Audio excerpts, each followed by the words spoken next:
Now we get to some breaking news, a big development in the FBI's Russia investigation. Now, President Trump's former campaign chairman, Paul Manafort, has been indicted on 12 counts. That includes conspiracy against the U.S., money laundering, and other charges as well. The indictment was unsealed after Manafort and his former business associate, Rick Gates, surrendered to federal authorities this morning.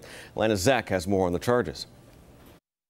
Paul Manafort, the former Trump campaign chairman, surrendered himself at the FBI's Washington field office this morning following an indictment against him and his business associate and former Trump deputy campaign manager, Rick Gates.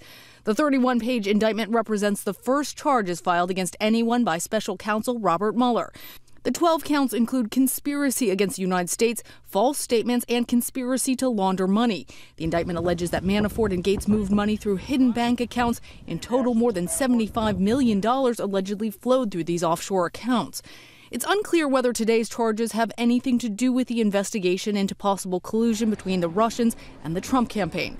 This indictment does not mention President Trump, his campaign, or Russian meddling, and Manafort has repeatedly denied collusion, including when he served as the Trump campaign chairman. Here he was in July. Are there any ties between Mr. Trump, you or your campaign, and Putin and his regime?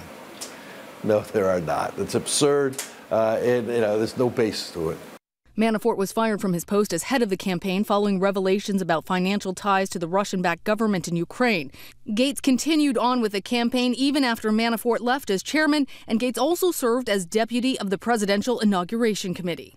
And now the president is weighing in on Twitter, writing, "Sorry, but this is years ago, before Paul Manafort was part of the Trump campaign. But why aren't crooked Hillary and the Dems the focus?"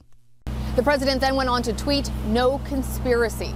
But we're also learning about another indictment that has just become unsealed. George Papadopolous, an early foreign policy advisor to then candidate Trump, has pled guilty to counts that he lied to the FBI about interactions he had with Russian agents. He is now cooperating with investigators. Reporting from Washington, Lana Zach, ABC News. Well, Senator Mark Warner called today's indictment a significant and sobering first step in what will be a lengthy investigation.